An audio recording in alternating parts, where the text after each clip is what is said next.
Hello fans, welcome to Susie's Real Life Story, where we share amazing stories from around the world. We are excited to share this true adoption story about a woman who meets her birth mother for the first time 30 years after adoption.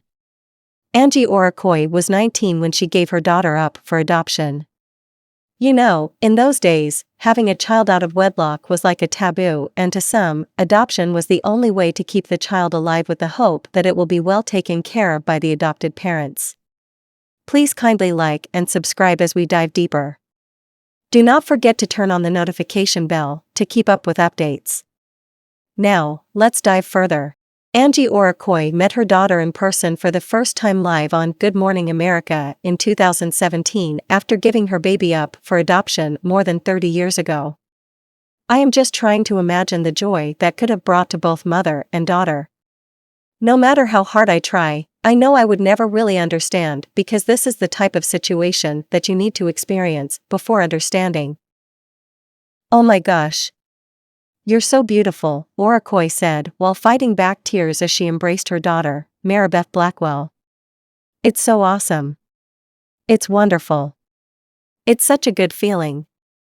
It feels so natural, too. Wah.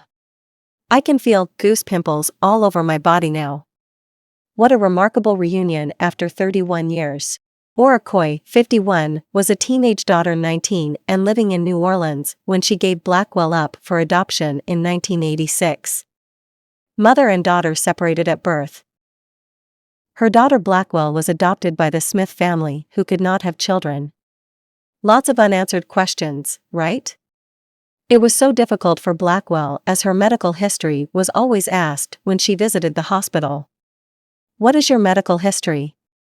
The growing pain of being a teenager only depends on her pain of not knowing her real parents. It is so hard that you so much love your adopted parent but still don't know where you belong. For 30 years of not knowing where you belong? I heard her cry and they were coming to bring her over to me, and then someone in the room said, No, she's putting her up for adoption, Orokoi recalled. So they took her.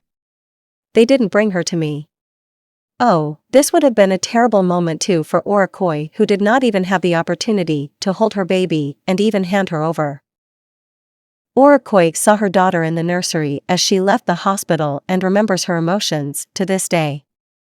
I really believed in my heart that she could have a family that could support her and that I did not have to offer her, said Orokoi, who has 3 other children.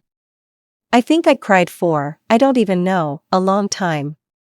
This would have been a very difficult decision to take. Please let me know what you would have done in the comments section below. Share your opinion to help us understand from your own standpoint. The adopted child, Blackwell, is now married with 3 kids of her own. She was adopted at 6 weeks old by a couple in Alabama. She learned she was adopted at age 6 when her adopted parent informed her. We can only imagine what would have been going through her mind at that moment. So confused, I think. It's hard because you love your adoptive parents so much, but at the same time you wonder where you belong, said Blackwell, 31, who grew up as an only child. You always wonder.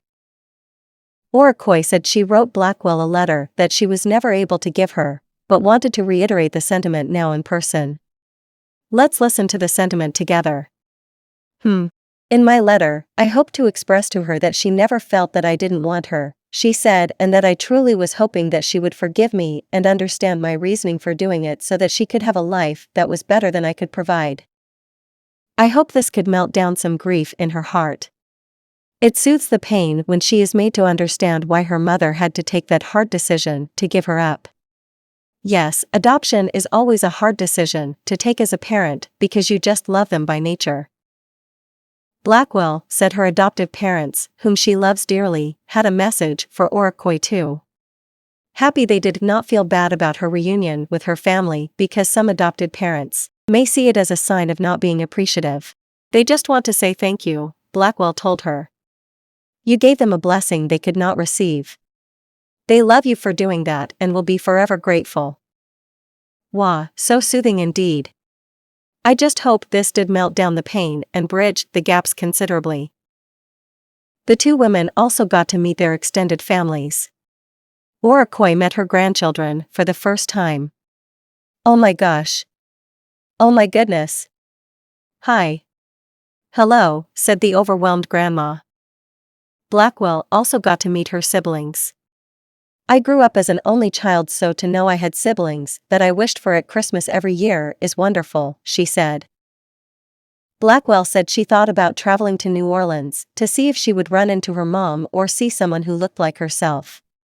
Adoption can be very traumatizing sometimes, especially when you are searching for answers and actually not getting a lead way. Orikoi kept her maiden name and phone number listed in the New Orleans phone book, just in case her daughter ever searched for her. You see? Each was hoping to meet each other one day. It would have been difficult if her maiden name was changed. Blackwell grew frustrated by the heartache of online searches that ended in dead ends. However, she never gave up, and we are happy that she did not. I finally got to a point where I was just done searching, she said.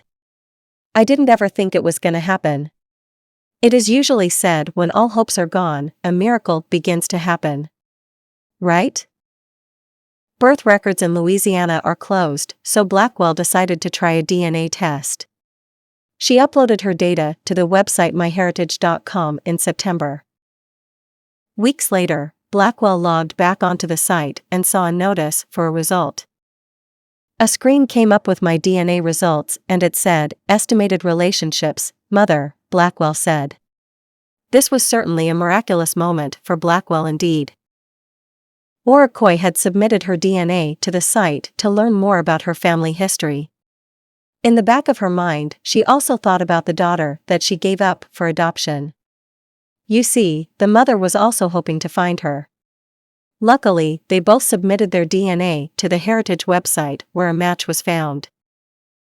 It was her, Orikoi said of the results. It said it was my daughter. You won't believe that Orikoi and Blackwell live only 5 hours from each other.